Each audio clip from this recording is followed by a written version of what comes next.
So if you've been following along, you know that we are going to have a baby. And ever since we have revealed the pregnancy news, there has been a lot of questions, and one of the recurrent theme of questions has been our preparation towards this journey or our TTC journey. TTC is trying to conceive. So as always, we have thought this through on how we want to put out this content, and we are going to make two-part video of this, or at this stage we are thinking two-part video. Yeah. This is the first part. And in the first part, as always, we have broken this down into 4 meaningful buckets: mental preparation, physical preparation, financial preparation, and lastly, preparing as a couple. Let's get into it.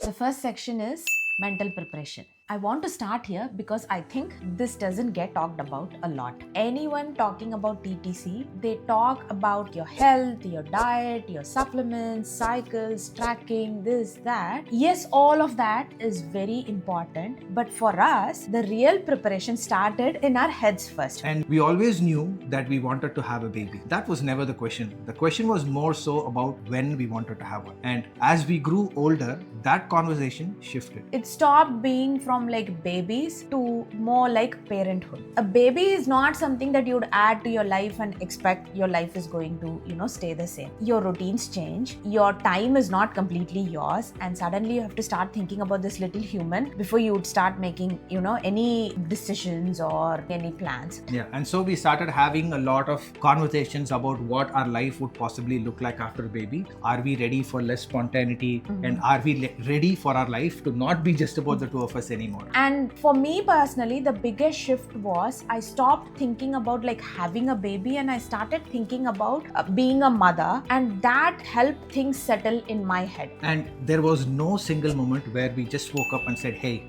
we are ready now. It was much more gradual than that, and it just got to a point where responsibility felt a little less heavier and the journey was more exciting rather than terrifying. And at one point we felt we were ready enough, and that's when we took the next step. Correct. The next section is physical preparation. The physical preparation started much earlier than expected. It was towards the end of 2024 that we started preparing ourselves. Because we knew that we weren't planning to start trying straight away, we had time. So I'll talk about some of the things that I started doing. This is still end of 2024, so November, December 2024. The first thing we did was visit a GP and get our complete blood work done. So when we visited GP, they said that Karthik need not do anything. His blood work was good and he kept asking, do I need to... I asked multiple times if I had to do something. But do some tests or something, but they said nothing for him.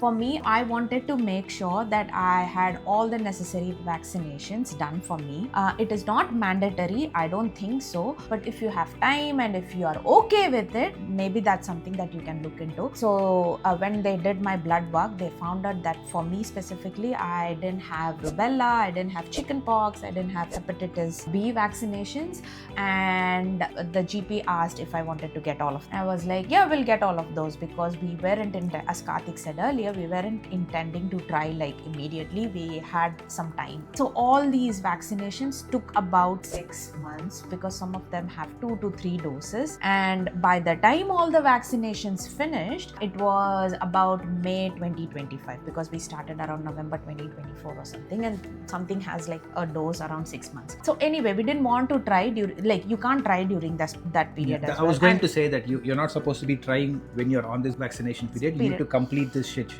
before you can start trying. Whilst I was getting this vaccination, I was also making sure that I was tracking my cycle very diligently. I have always been tracking my cycle, and I have always had like a mostly regular cycle. It's only when I'm traveling or something, a few days here or there. That's because of the travel or time zone difference and stuff like that. But for the major part, I've always had like a very normal cycle. But because I was still I wanted to get into this trying phase in the second half of 2025, I wanted to make sure that my cycle was super to the point. I've always used premium version of this Flow app where I track my cycle, and I've been using the premium version for the last 4, 5, 6 years or something. I don't know. It has all my data, and I never bothered to look into anything else.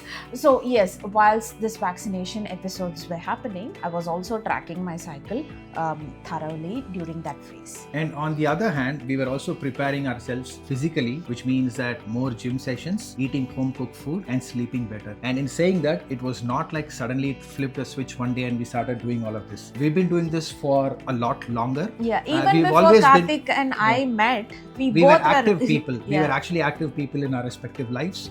We ate a lot of wholesome food and Yeah. we would always try to prioritize sleep. But these 6 months became very crucial for us because we had a bigger goal in mind. Yeah. And so we wanted to be more stricter in terms of hitting the gym, which means regular gym sessions, eating more home cooked food, and also prioritizing sleep above anything because we needed that rest to recover. Correct. And we also would do like hikes and walks and all that as well. So it was not just like always strength training. We also tried to balance with us spending time in the nature as well. We feel like that is also equally important. I'm sure you would have seen a video where we went on a hike somewhere nearby.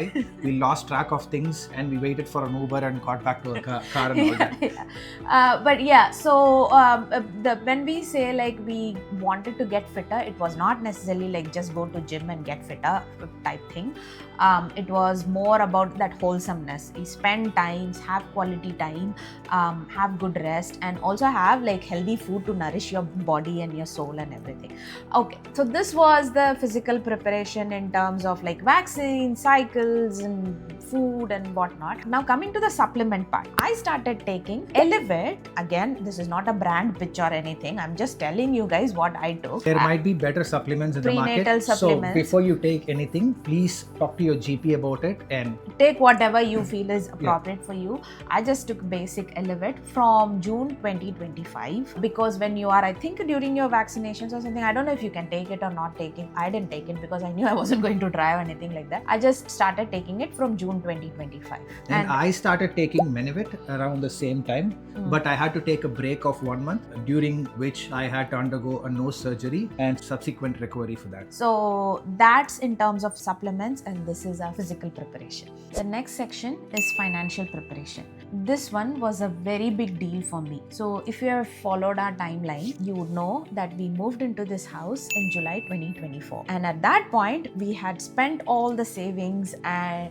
between like moving costs, furniture, appliances, this, that, like even hosting like a ceremony and everything, we had like almost wiped off our savings. And for me personally, I wanted to have a financial buffer in place before we would even start thinking about babies or start trying about the baby. So we spent the following year rebuilding our savings and making sure that we have enough financial buffer that will let her sleep at night peacefully.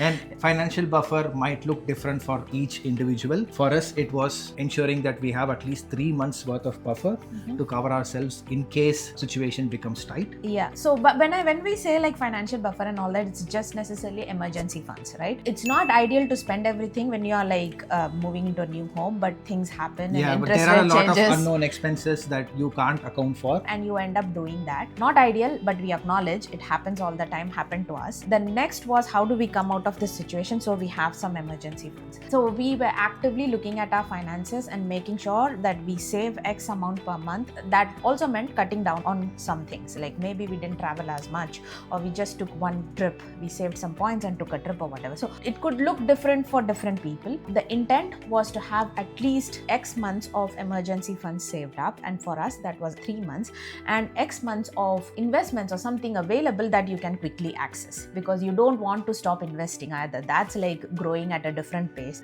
Once we had that in place, or once we were working towards that and we started gaining confidence, we started feeling a bit more empowering and a bit more prepared for this whole journey, and that's when we took the step. Now the intent was to keep saving until the baby comes. Like at one point we became pregnant, as you know, in December 2025 we became pregnant, and to keep saving until the baby comes, right? So I can plan my maternity leave and all that, but life throws you a curveball. Always.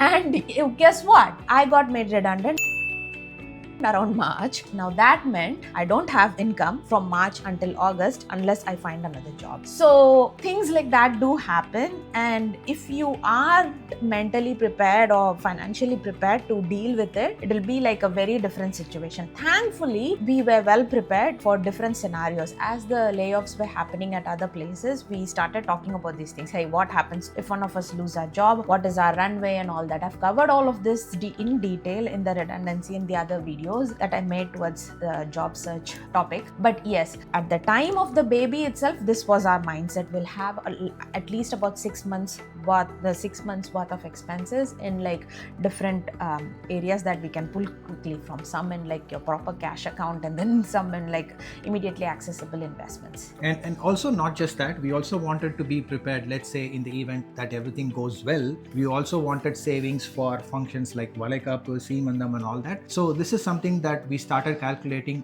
well before we did anything else, because that financial buffer gives us a little bit of freedom, gives us a little bit of peace to sleep at night. And we are that people who don't want to just wing it. Yeah, we'll stress if you're winging it. Yeah. So, we're still not that adventurous. So it's not just about having those 3 months of buffer for us. We also wanted to plan for all the future activities that... Right, good point. So yes, 3 months buffer was not just, so the buffer that we were saying, yes, we told you 3 months emergency fund, but that plus your expenses for the baby shower functions, plus the things that we will buy for the baby. Yeah, so that's like another few $1,000s. So depends what kind of things you would buy, but we were mentally prepared to save all that money, so we are not like double thinking and double guessing, and we are not compromising when it comes to that. And tip, it's not cheap. None of it is cheap. And when you go to this baby products, baby expos, they try to say that, oh, this is the best one, and you kind of run into that guilt trip that, oh, as a parent I want to get like the best one. Yes, you still have to be mindful about what you're getting, but again, it's your baby and your decision.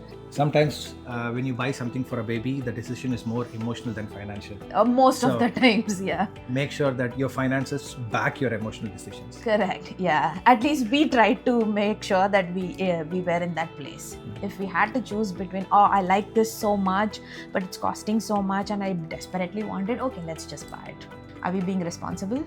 Not so much, maybe. But that's for another day. That's another discussion. Yeah, but you know how we prepared ourselves financially. Section 4 is preparing as a couple.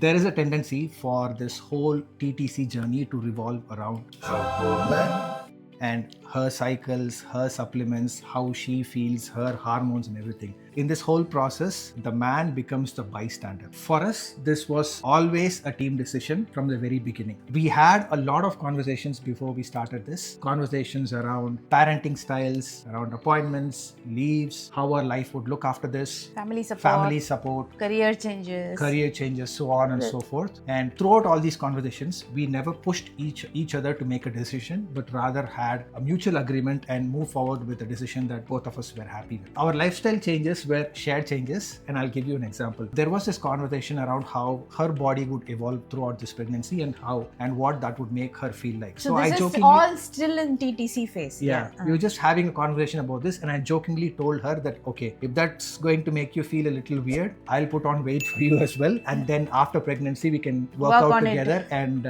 bring down. So here I am 10 kilos later in this pregnancy journey, going strong. So that's how much we share.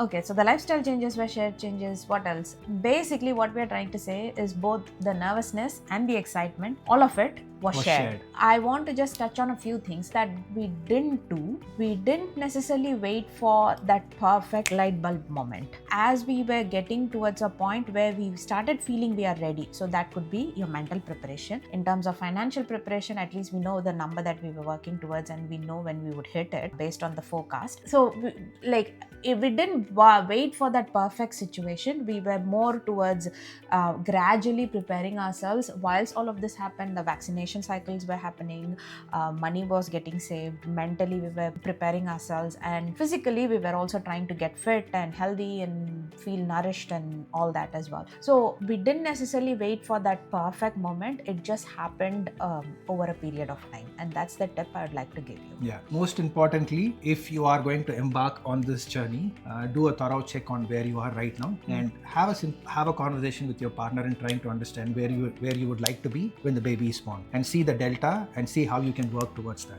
Yeah, or not when the baby is born, it could also be before you would start trying. Yeah, before you start trying. Yeah, it could be like two benchmarks. When the baby is born, I want to be here. When I start trying, I want to be here. Something like that. Like have a rough idea or a detailed idea, up to you, and start working towards that. At one point, it will all just fall together. looking back now, I'm really glad that we had this conversation beforehand, before we started embarking on this journey. It helped us really understand where we were, what we wanted from each other, and how we could support each other throughout this journey. And that made a big difference to how we went on about this journey. It's more so for the woman. Like, a woman needs a lot more care and support and handling even during TTC or even during preparation phase, because in a way you feel pressured that you're not conceiving or things like that. You feel that pressure. I'm going to talk about the TTC journey in itself, the months we tried, the things that we did, things that worked for us, things that I used for tracking, and so on and so forth, because I can understand even though your partner, your family doesn't pressure you, you start feeling pressure within yourself, and nobody can help you. Yes, even though you have like a loving partner, they can only say that, oh, it's fine, you'll do in the next cycle and all that. But internally, you are just freaking out. Okay, what's wrong with my body? This and that. And if you're over 35, internet can scare you as well. So there is that aspect. Stay tuned. Part 2 of that video is going to be detailed, like data backed and More technical. This was more about like your general preparation, which I feel like a lot of them don't talk about, and there is a lot of value in it. The next one is the data backed, science backed things that we did and how we got conceived in our fourth try. Stay tuned for that. If you haven't subscribed to our channel, please subscribe, because that video is next, and we'll see you in another one. Bye.